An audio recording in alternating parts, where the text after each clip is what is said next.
चलिए स्टार्ट करते हैं आज की क्लास। थोड़ा सा कल का रिव्यू दे रही हूँ, जो बच्चे कल नहीं आए थे, क्योंकि नया चैप्टर है तो एक बार समझ लें कि क्या चल रहा है यहाँ पर। ठीक है, look at here, specially Shivam. Shubham तुम कल आए नहीं थे, क्लास लगाई थी तुमने कल, ऑनलाइन लगाई थी। चलो बताना जरा फिर कॉन्ग्रुएंसी और सिमिलैरिटी में क्या डिफरेंस होता है। क्या डिफरेंस होता है ट्रायंगल्स कॉन्ग्रुएंट और सिमिलर हो दोनों में? हम्म,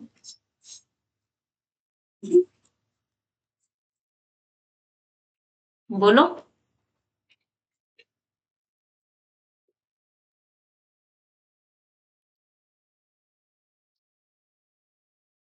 पुलकित तुम बताओ, कॉन्ग्रुएंसी और सिमिलैरिटी में क्या डिफरेंस है? तो एक दूसरे को कॉन्ग्रुएंट और सिमिलर मतलब पूरे सेम मतलब नहीं, कॉन्ग्रुएंट और उसमें सिमिलर में क्या डिफरेंस मेन है? कॉन्ग्रुएंट में साइज और शेप दोनों सेम होती है, और जबकि सिमिलर में क्या होता है? Size different, shape same. और ये तो है चलो पहचान करने के लिए, और बेसिकली क्या चीज है? कॉन्ग्रुएंट में एंगल भी इक्वल है और साइड भी इक्वल है, और सिमिलर में क्या है? एंगल्स तो इक्वल हैं लेकिन साइड्स प्रोपोर्शनल है। और ये नहीं कि केवल एक ही साइड प्रोपोर्शनल, सारी की सारी साइड्स प्रोपोर्शनल होनी चाहिए। चाहे हम ट्रायंगल की सिमिलैरिटी की बात कर रहे हो, चाहे हम स्क्वायर की सिमिलैरिटी की बात कर रहे हो, चाहे हम किसी भी पॉलीगॉन की सिमिलैरिटी की बात कर रहे हो, या किसी भी फिगर की, किसी भी शेप की हम सिमिलैरिटी की बात कर रहे हो, तो सिमिलर तब होते हैं जब एंगल सेम होता है और साइड्स जो है वो प्रोपोर्शनल होती हैं। ठीक है जी, आज हम पढ़ेंगे basic proportionality theorem for similar triangles. So इसका, और ये थ्योरम ना हमेशा स्टेट एंड प्रूव आती है, बेसिक प्रोपोर्शनैलिटी थ्योरम, और इसका ना एक अनदर नेम भी है, और थेल्स थ्योरम।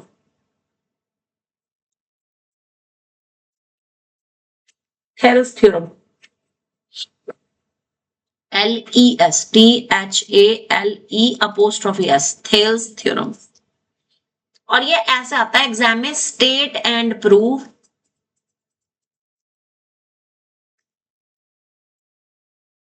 दिस, और साथ में क्वेश्चन दे देंगे, and use this to find something, जो भी है। और यह क्वेश्चन 5 नंबर में आता है, जिसमें से 3 नंबर की होती है हमारी थ्योरम और 2 नंबर का होता है उसके साथ क्वेश्चन। मोस्टली अभी तक ऐसे ही आई हुई है।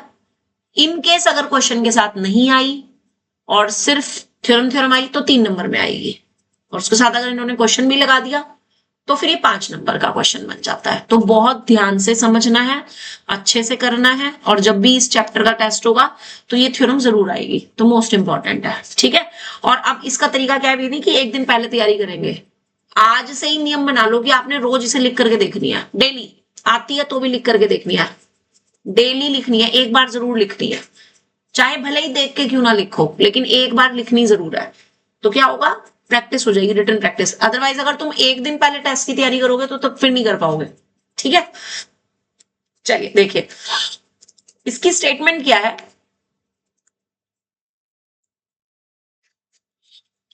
In a triangle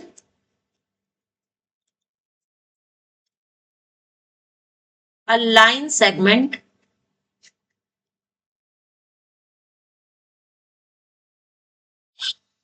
parallel to one side divides the other two sides in the same ratio.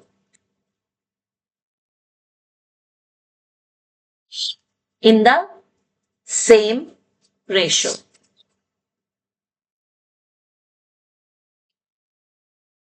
क्या मतलब है इसका? सपोज करो कि मेरे पास कोई भी एक ट्राइंगल है, कोई भी एक ट्राइंगल है, और मैंने, वो कह रहा है इसमें कोई भी एक लाइन सेगमेंट ले लिया जो कि पैरेलल है एक साइड के। ये जो मैंने एरो बनाया है ना, एरो रिप्रेजेंट करता है पैरेलल को। ठीक है, सपोज ये मेरे पास ट्राइंगल है A B C, जिसमें DE जो है इज पैरेलल टू BC। तो what I will write given में, in triangle ABC DE is parallel to BC।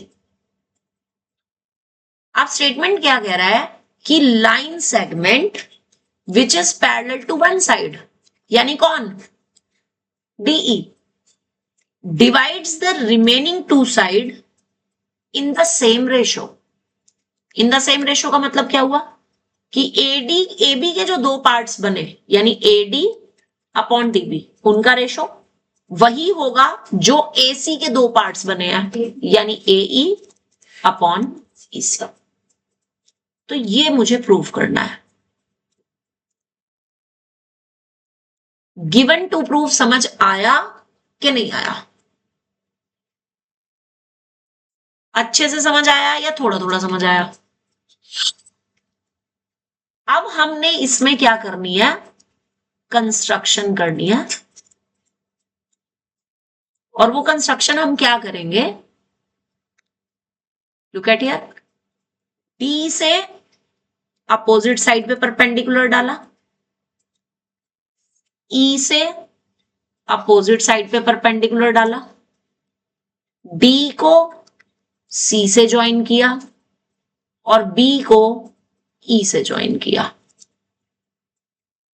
क्या क्या किया है मैंने, जो परपेंडिकुलर डाला है उसको नाम भी दे रहे हैं P और Q, यानी मैंने DP परपेंडिकुलर डाला AE पे, ठीक है, EQ परपेंडिकुलर डाला किस पे, AD पे, एंड ज्वाइन किया किस किस को, B को E से और D को C से।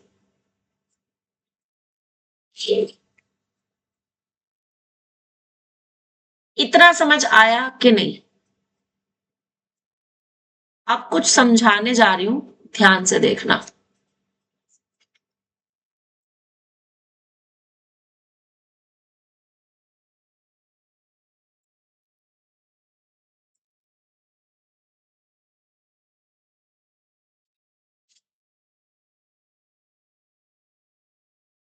Yes, like this. मैंने ना इस डायग्राम को रोटेट कर दिया है, आपको कुछ समझाने के लिए किया है। लुक एट हियर, मैंने ना एक ये ट्राइंगल है BDE, इसको ना शेड किया BDE, इस ट्राइंगल को दोनों में, ठीक है। तो ये जो BDE ट्राइंगल है, इसमें क्योंकि ये वाला एंगल ऑब्ट्यूस एंगल है, तो जो मेरे पास ये जो ट्राइंगल बना वो ऑब्ट्यूस एंगल ट्राइंगल होगा कि नहीं होगा? और होता क्या है कि अगर कोई भी ऑब्ट्यूस एंगल ट्राइंगल का मुझे एरिया निकालना हो, और फॉर्मूला क्या है, half into base into height. अब ट्राइंगल मेरे पास अगर ये है ABC, और इसका बेस में अगर AB साइड ले लूं, तो हाइट जो होगी वो कैसे मिलेगी, इस AB को पीछे बढ़ा करके मिलेगी, दिस वन CD। यानी ऑब्ट्यूस्ड एंगल ट्राइंगल जो होता है उसकी हाइट, वैसे तो 3 हाइट होती है, अगर मैं बेस AB ले रही हूं तो हाइट ये वाली हो गई, अगर मैं बेस AC लूंगी तो हाइट मेरी और इधर की तरफ आएगी, यहां पे इसको आगे बढ़ा करके ऐसे आएगी, है ना।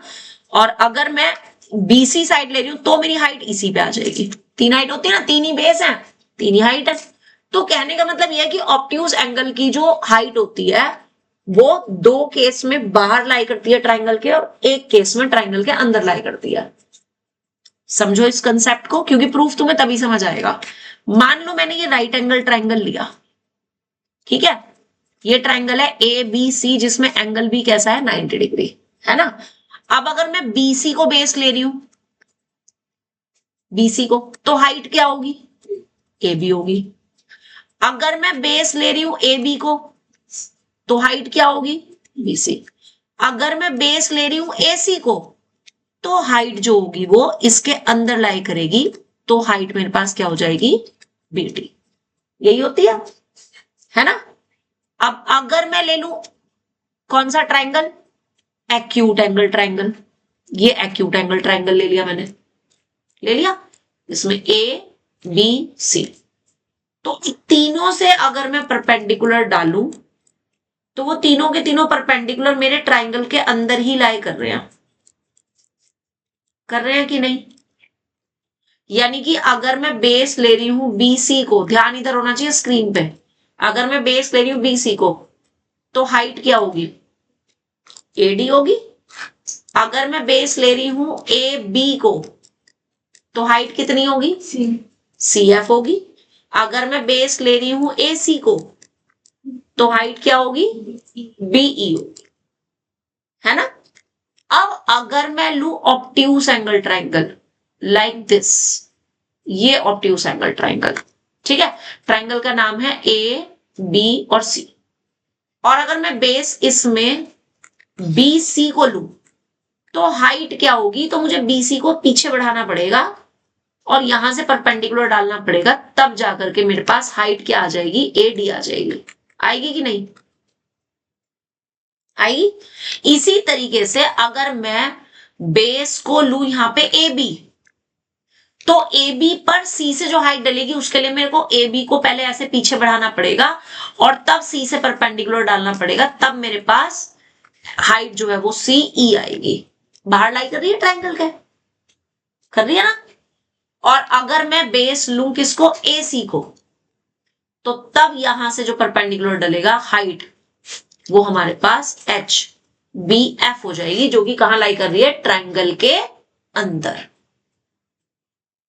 ये मैं बेस हाइट क्यों डिस्कस कर रही हूं यहां पे, क्योंकि एरिया ऑफ ट्राइंगल का मेन कंसेप्ट इस थ्योरम को प्रूव करने में लगना है।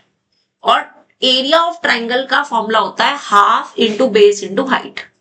तो मैंने आपको यहां पर तीनों केस बता दिए कि अगर राइट एंगल ट्राइंगल है तो भी उसकी हाइट या तो दो साइड्स में से कोई एक होती है और या फिर ट्राइंगल के अंदर लाई करती है।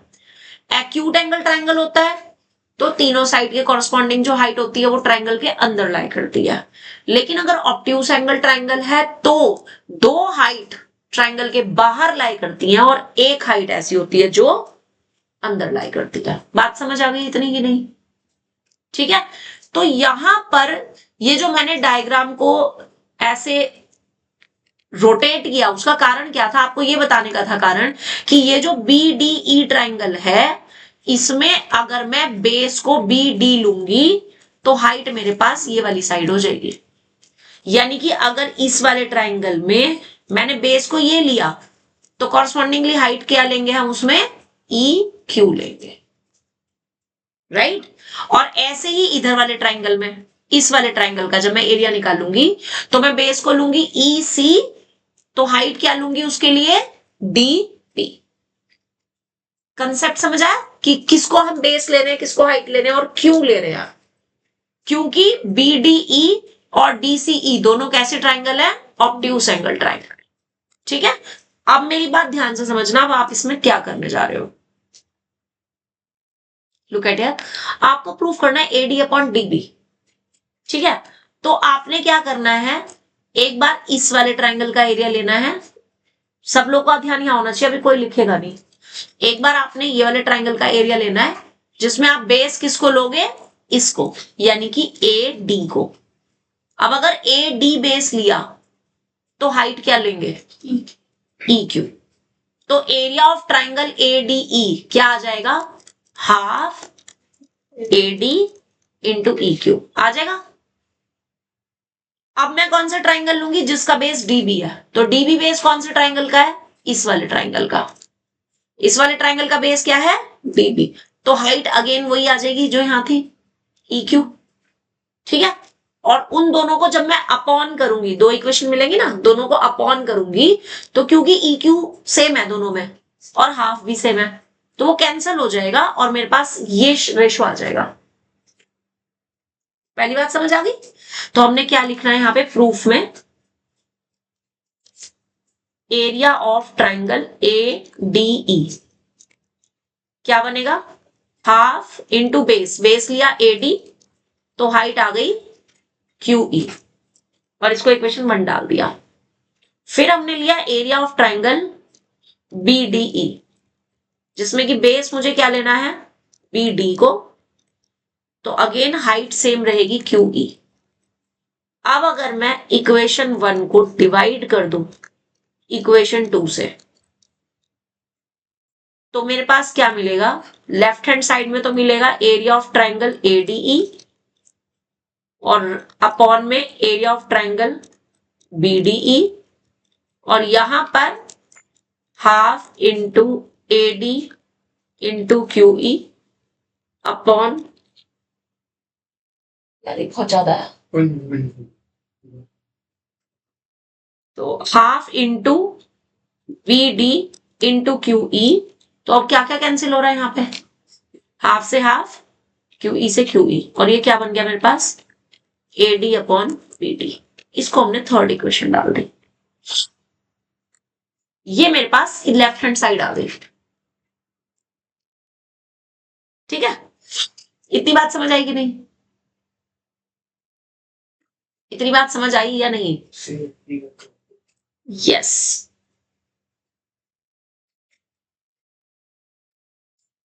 अगेन देखो, अब की बार हमने क्या करना है, कौन सा ट्रायंगल लेना है, इधर वाला, ये वाला जिसको मैंने शेड किया। ठीक है, तो इस वाले ट्रायंगल में इधर ही, अगर हम बेस EC को ले लें तो हाइट क्या हो जाएगी, DP हो जाएगी। और ऐसे ही ऊपर वाले ट्रायंगल में अगर मैं बेस अब की बार AE को ले लूं तो भी हाइट क्या हो जाएगी, DP हो जाएगी। तो again area of triangle ADE, नहीं ADE को आप लिखेंगे हाफ AE इंटू DP, इसको फोर्थ इक्वेशन डालेंगे। एरिया ऑफ ट्रायंगल DEC में बेस लेंगे EC को, अगेन DP परपेंडिकुलर हो जाएगा, और अब फोर्थ इक्वेशन को फिफ्थ इक्वेशन से डिवाइड करेंगे तो आपके पास आएगा area of triangle ADE upon area of triangle DEC is equals to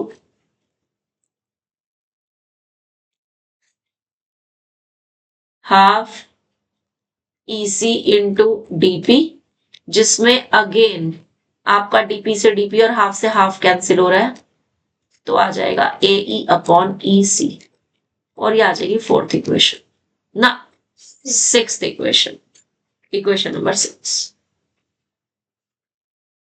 अब जरा ध्यान दो थर्ड में और फोर्थ में, क्योंकि आपको बेसिकली क्या दिखाना है, आपको इसको इसके इक्वल दिखाना है ना।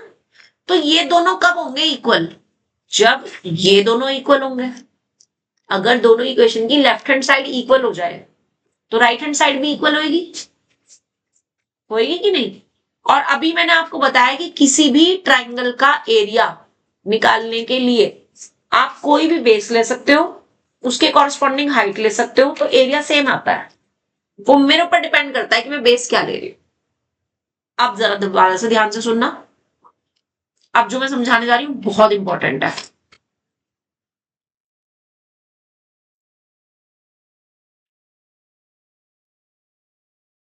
यहां ध्यान दो जी। अगर अब मैं इस वाले ट्रायंगल में बेस को DE ले लूं तो हाइट निकालने के लिए हाइट कैसे आएगी, इसको आगे बढ़ा करके ये हाइट आएगी इन दोनों पैरेलल लाइन के बीच की परपेंडिकुलर डिस्टेंस, वही हाइट होगी। ऐसे ही इस वाले ट्रायंगल में अगर मैं बेस को DE ले लूं तो हाइट जो होगी वो कैसे मिलेगी, ऐसे परपेंडिकुलर डलेगा इसको आगे बढ़ा करके, that will be is equals to the perpendicular distance between these two parallel lines, right. तो यानी अगर मैं इनके बीच की परपेंडिकुलर डिस्टेंस को h मान लूं तो मेरे पास एरिया ऑफ ट्रायंगल BDE को मैं half into DE into H लिख सकती हूं, and that will be same as area of triangle DCE. same base, DE base and H is height. Again दोबारा देखो, ये वाले ट्राइंगल और ये वाले ट्राइंगल में बेस में किसको ले रही हूं आपकी बार, DE को, और हाइट किसको ले रही हूं, जो इनके बीच की परपेंडिकुलर डिस्टेंस है। तो मेरे पास ये दोनों एरिया सेम आ जाएंगे या नहीं। जब 9th क्लास में 10th क्लास में कोई भी सिलेबस में डिलीशन नहीं हुआ था, means I am talking about the syllabus before Covid, तो उस टाइम में एक चैप्टर हुआ करता था यहाँ पे, area of triangles between same parallel lines and on the same base. Area of figures, बल्कि नॉट ओनली ट्राइंगल, मतलब एरिया ऑफ पैरेललोग्राम उसमें आता था और एरिया ऑफ ट्राइंगल, दो चीज आती थी जिनका सेम बेस होता था और वो किस किस के बीच में बने होते थे, दो पैरेलल लाइंस के बीच में। लाइक कुछ इस तरीके से, जैसे ये पैरेलल लाइंस हैं तो इनके बीच में एक पैरेललोग्राम तो ये ले लिया, दिस वन, और इसी बेस पे एक पैरेललोग्राम सपोज ये ले लिया, दिस वन। तो होता क्या था कि इनका एरिया कैसा होता है, सेम होता है। सेम फॉर ट्राइंगल, कि अगर मैं दो पैरेलल लाइन लूं और सेम बेस ले लूं ये वाला, तो ये ट्राइंगल बना लूं, चाहे मैं यहां ट्राइंगल बना लूं, चाहे मैं यहां ट्राइंगल बना लूं, इन सब का एरिया सेम होगा। क्यों? क्योंकि बेस तो हमने सेम लिया है और पैरेलल लाइन के बीच की जो परपेंडिकुलर डिस्टेंस होती है वो वैसी इक्वल होती है, तो हाइट भी सेम हो गई। अब जब बेस भी सेम है, हाइट भी सेम है, तो ट्राइंगल का एरिया ऑटोमेटिकली सेम होगा। पैरेललोग्राम का एरिया होता है बेस इंटू हाइट, ट्राइंगल का एरिया होता है half into base into height. Base हमने सेम ले लिया, हाइट ऑटोमेटिकली सेम है। क्यों है सेम? क्योंकि पैरेलल लाइंस के बीच की डिस्टेंस सेम होती है। तो ये एक चैप्टर हुआ करता था, अब कोविड के बाद से ये चैप्टर उन्होंने डिलीट कर दिया, तो हम वो वाली जो थ्योरम है वो यहाँ पे डायरेक्ट अप्लाई नहीं कर सकते। तो इसके लिए हमने ये लाइन लिखी है कि क्यों इन दो ट्राइंगल के एरिया सेम है, क्योंकि बेस तो हमने सेम ले लिया DE, और H क्या है, H हमने लेट किया है, इन दोनों के बीच की परपेंडिकुलर डिस्टेंस को हमने H लेट किया है, where H is perpendicular distance between DE parallel BC। इन दो पैरेलल लाइन के बीच की जो परपेंडिकुलर डिस्टेंस है उसको हमने H लिया है।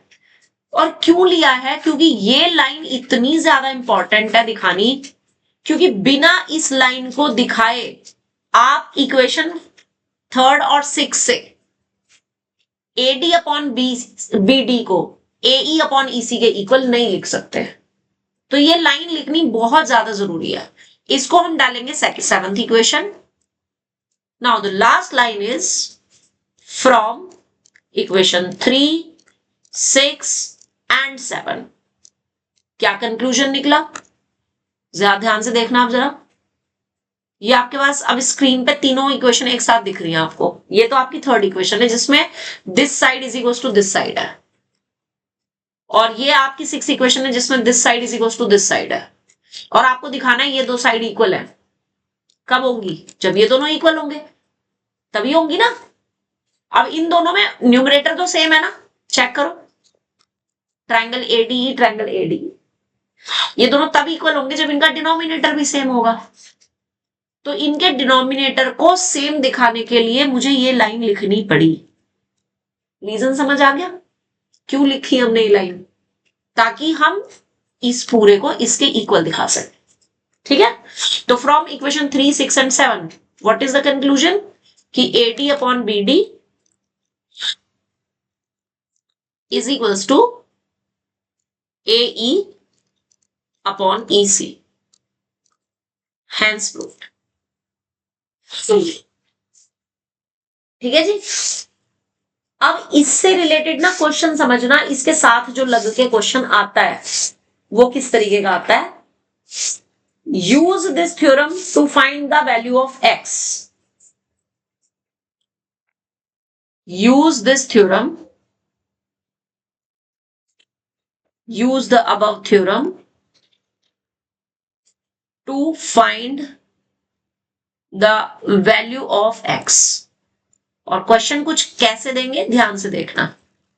लाइक आपको ये ट्राइंगल दे रखा है ABC, जिसमें उन्होंने ये DE साइड पैरेलल दे दी ए बी के, डीई पैरेलल ए बी, ठीक है। और क्या दे रखा है,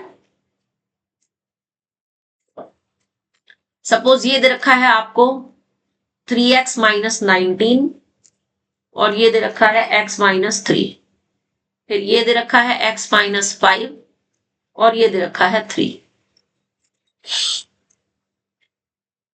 ठीक है। अब देखो इसमें लगाते कैसे बीपीटी, क्या लिखते हैं, in triangle A B C as DE parallel A B. अब ध्यान दो, कहां से स्टार्ट करोगे लिखना, वर्टेक्स से, क्योंकि ए बी डीई के पैरेलल है, तो मुझे स्टार्टिंग कहां से लिखनी है, सी से लिखनी है। क्या लिखेंगे हम, so by BPT C D upon D A is equals to CE upon PE. कहां से लिखना शुरू करेंगे, ये साइड इसके पैरेलल है, तो ट्राइंगल का कौन सा वर्टेक्स बचा, सी वाला, यहां से लिखना शुरू करेंगे कि C D upon D A is equals to CE upon E D. तरीका समझ आ गया लिखने का। Now put the values, C D की जगह डी ए की जगह x माइनस 5, ये एरो है माइनस नहीं है, ठीक है। सीई की जगह और डीई की जगह, वेट इसमें उल्टा करो, यहां पे लिखो 3 और यहां पे लिखो x माइनस 5 अपॉन 3 और ये आपका आ जाएगा x माइनस 5।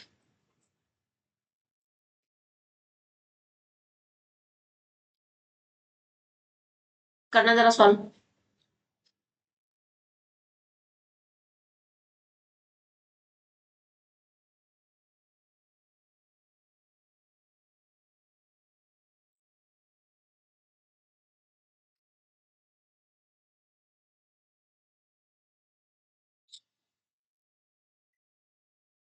नहीं नहीं डायरेक्ट इसको क्रॉस मल्टीप्लाई करनी है, क्रॉस मल्टीप्लाई करोगे तो 3x माइनस 19 की मल्टीप्लाई हो जाएगी x माइनस 5 में और इधर 3 की मल्टीप्लाई हो जाएगी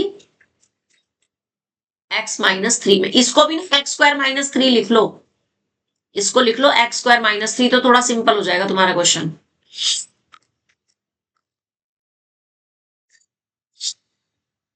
सिंपल हो जाएगा क्वेश्चन इससे। अब ऐसा करने में ना या तो आपको एक्स में क्वाड्रेटिक इक्वेशन मिलेगी या तो लीनियर मिलेगी, दोनों को ही सॉल्व करना आता है तुम्हें।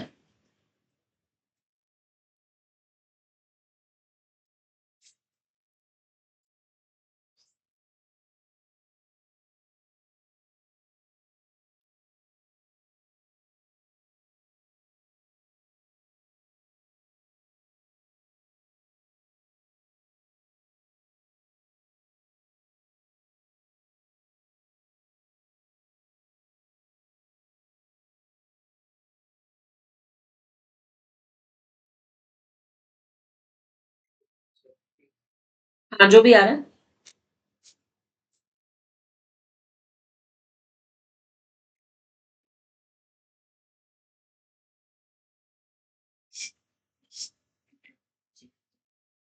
एक मिनट,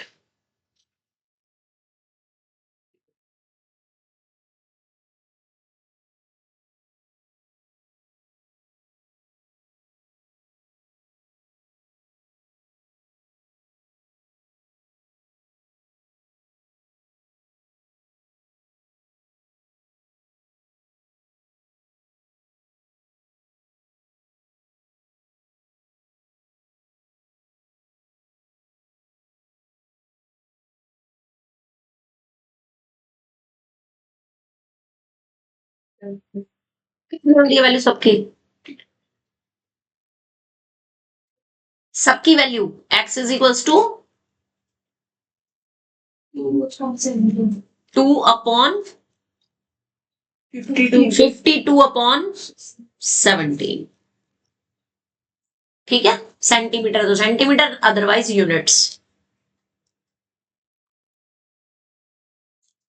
क्लियर हो गई बात? क्लियर हो गई बात? अब इसका ना अनदर फॉर्म्स देखो बीपीटी की।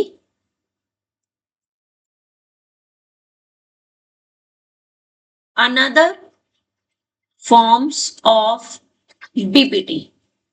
अभी जस्ट आपने प्रूव किया कि जैसे ये ए बी सी ट्राइंगल है ना, और मान लो मैंने इसमें ये डीई किसके पैरेलल लिया है? बीसी के। तो हम बाय बीपीटी क्या लिखेंगे? कहां से स्टार्ट होगा? ए से, क्योंकि बीसी तो पैरेलल है, बीसी के पैरेलल डीई दे रखा, तो लिखना कहां से स्टार्ट करेंगे? हम ए से स्टार्ट करेंगे। तो क्या लिखेंगे? AD upon BD is equals to AE upon EC, है ना? अभी बताऊंगी मैं इसमें और क्या कर सकते हैं। चलिए आगे देखो। करण, अब तुम बताना। ये ट्राइंगल था एबीसी, अगर मैं ऐसे बना लू डीई, ये पैरेलल है, अब मैं क्या लिखूंगी बाय पीपीटी?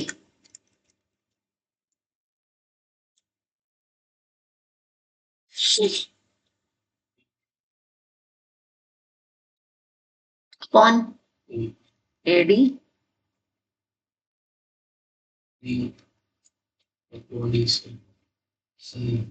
हाँ, क्लियर हो गया?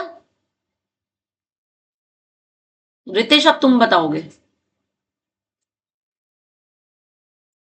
ये ट्राइंगल था एबीसी, अब की बार मैंने डीई ऐसे बनाया है, ये इसके पैरेलल है। अब मैं क्या लिखूंगी बाय पीपीटी से? सी डी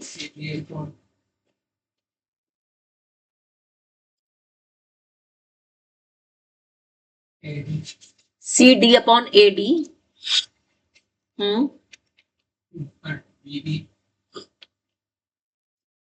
कहां से शुरुआत करनी है? आपने इस वाली साइड यहां सी से शुरुआत करी है, तो इधर भी सी से ही शुरुआत होगी। CE EB. बात समझ आ गई? अब मेरी बात जरा ध्यान से सुनो। देखो अनदर फॉर्म्स और क्या क्या हो सकते हैं, मैं एक के लिए बताऊंगी, बाकी दो के लिए आप करोगे, ठीक है? लाइक अगर ये चीज है तो इनका रेसिप्रोकल भी होगा। क्या मतलब? कि DB upon AD is equals to EC upon AE, ये भी ट्रू होगा। आप ऐसे भी लगा सकते हो, लेकिन मिक्सिंग नहीं कर सकते कि लेफ्ट में तो रेसिप्रोकल ले लिया, राइट में लिया नहीं, जैसा अभी रितेश कर रहा था ना रितेश ने ये लाइन तो हमें यहां से बोली C D upon A D, लेकिन वो इधर की तरफ क्या बोल गया पहले? बीई, तो वो गलत हो जाएगा। तो या तो दोनों साइड का ही रेसिप्रोकल करो, या तो एक का भी नहीं। मेरी बात समझ आ गई?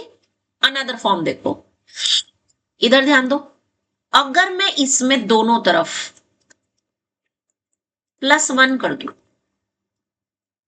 एई अपॉन ईसी और +1, तो मुझे यहां से क्या मिलेगा? लेफ्ट हैंड साइड में डीबी एलसीएम आ जाएगा, ऊपर क्या बनेगा? एडी प्लस डीबी, और यहां पे ईसी एलसीएम आ जाएगा, ऊपर क्या आ जाएगा? ईसी। क्या मैं एडी प्लस डीबी को ए बी नहीं लिख सकती? ऐसी एई प्लस ईसी को एसी नहीं लिख सकती? नहीं लिख सकते, लिख सकती हूँ। तो ये भी एक फॉर्म हुई कि नहीं हुई? क्या कैसे बनी है ये? अब इसको पढ़ो तो कैसे पढ़ोगे? यानी कि ये पूरी अपॉन डीबी, सिर्फ नीचे वाला, और दिस पूरा अपॉन दिस। लगी समझ? ऐसी अगर तुम इसमें प्लस करो तो दोनों तरफ, यानी कि डीबी अपॉन एडी +1 और ईसी अपॉन एई +1, तो क्या बनेगा यहां से? बोलो। DB plus AD upon AD, और यहां से EC plus AE upon AE. अब बताना जरा, डीबी प्लस एडी, क्या आप इसे ए बी नहीं लिख सकते? तो ए बी अपॉन एडी, और यहां पे एसी अपॉन एई। अब जरा पढ़ो इसको। सी ए बी ये पूरा का पूरा अपॉन ए डी ऊपर वाला is equal to A C upon A E. तो मतलब एक जो रेशो बन रहे हैं ना इनके, तो ये नहीं है कि सिर्फ पार्ट्स के ही बन रहे हैं, पूरी वाली साइड के भी बन सकते हैं। और ये जो मैंने आपको बीपीटी में +1 करके बताया है ना, एक्चुअल में ये +1 नहीं भी करें तो भी हो जाता है। सी हाउ, मैंने एक ट्राइंगल लिया, इसको समझो, ये दिमाग में बसना जरूरी है, लिखना नॉट मैटर्स, क्योंकि आनी बीपीटी है, ये नहीं आनी। तो मैं तुम्हें सिर्फ इसलिए समझा रही हूँ क्योंकि you have to do more and more different kind of questions. तो उसमें बीपीटी को कितने तरीके से आप अप्लाई कर सकते हो, मैं तुम्हें वो बताना चाहती हूँ बेसिकली। ध्यान दो, डीई और बीसी ये पैरेलल है। अब जरा ध्यान देना, in triangle A D E and triangle A B C में ये एंगल ए जो है वो तो कॉमन है कि नहीं है? दूसरा, क्या एंगल 2 एंगल 3 के इक्वल नहीं होगा? Corresponding angles. तो मेरे पास ट्राइंगल एडीई और triangle A B C A rule से सिमिलर हो जाएंगे या नहीं? हो जाएंगे। और अगर सिमिलर है तो बाय सीपीएसटी इनके जो कॉरस्पॉन्डिंग पार्ट्स होंगे वो कैसे होंगे? एंगल सेम और साइड्स प्रोपोर्शनल। तो यहां से मेरे पास जो एडी वाली साइड है, AD upon A B is equals to DE upon BC is equals to AE upon AC. हो जाएगा या नहीं? लगी समझ? ये बात मैंने क्यों बताई, ये चीज क्यों बताई, एक बार क्वेश्चन आया था और मोस्टली आता है। सी लुक एट हियर, आपको ना ट्राइंगल ए बी सी में डीई पैरेलल इसके दे रखा है।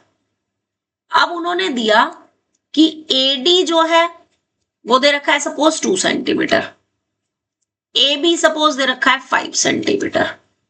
अब उन्होंने कहा कि if B C is equals to 7 centimetre find DE. तो अब आपकी बीपीटी नहीं लगेगी, अब यहां पे क्या लगेगा? सिमिलर ट्राइंगल का कंसेप्ट लगेगा। यानी अगर ये इसके पैरेलल है और आपको सिर्फ ये साइड वाली इनके पार्ट्स दे रखे हैं तो आपने लगानी है बीपीटी। तेरे को नींद आ रही है? Active, good. और लेकिन अगर वो पैरेलल साइड में से कोई भी एक साइड दे रखी हो या पूछ ले, पैरेलल वाली साइड में से कोई भी एक साइड या तो दे रखी हो या तो पूछ ले, तो आपको कौन सा कंसेप्ट लगाना है? सिमिलर ट्राइंगल का। क्या? कि triangle A D E similar triangle A B C by A rule. लगी समझ? करके दिखाना जरा इस क्वेश्चन को, ये मैंने दे रखी है सब कुछ।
क्या लिखा है? फोटो भेज दो।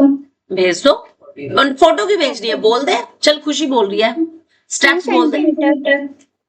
अरे लिखूं क्या?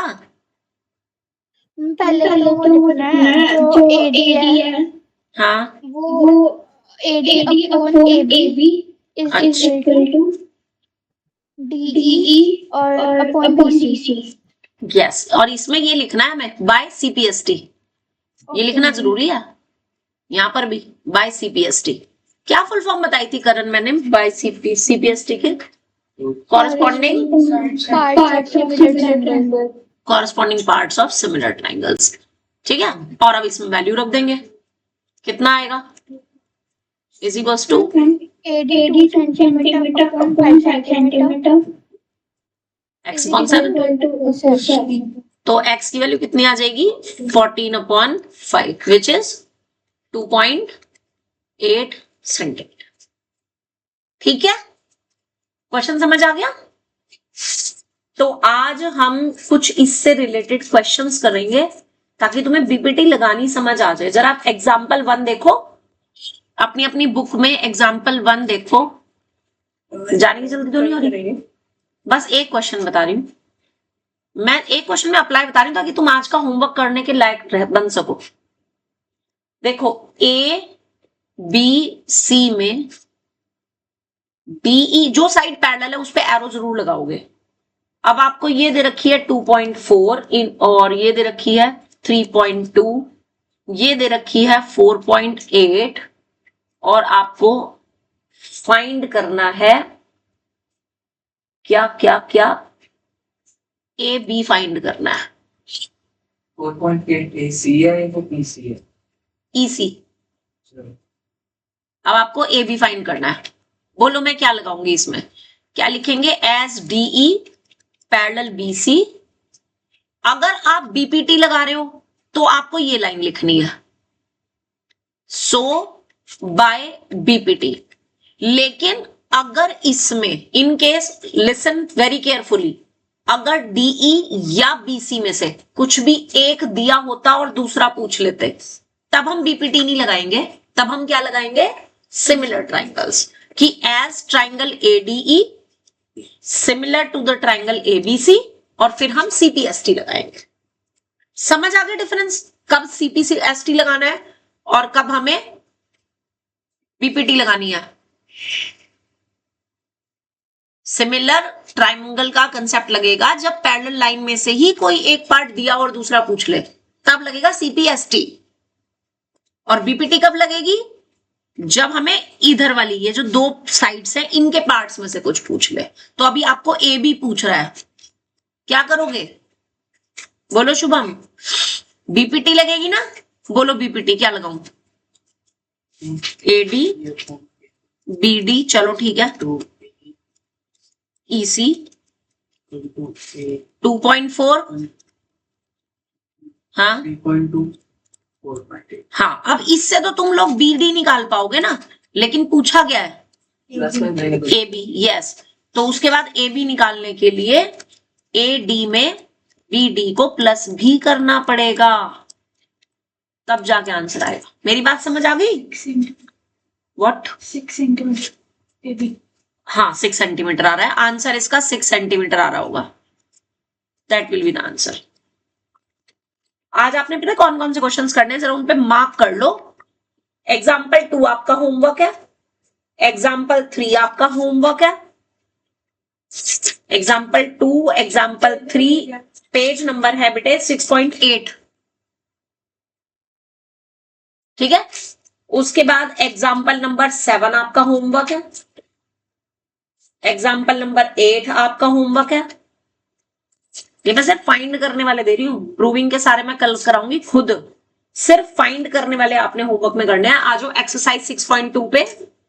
Exercise 6.2 question number 1, question number 2, question number 3, 4 and 5। That's it.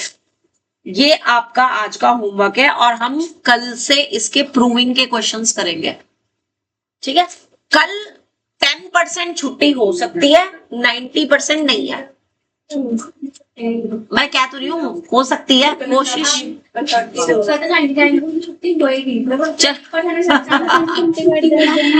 चलो अच्छा ठीक है, फिर एक काम करते हैं, कल छुट्टी है, ठीक है, तो कल छुट्टी है, परसों क्लास करेंगे। ओके जी।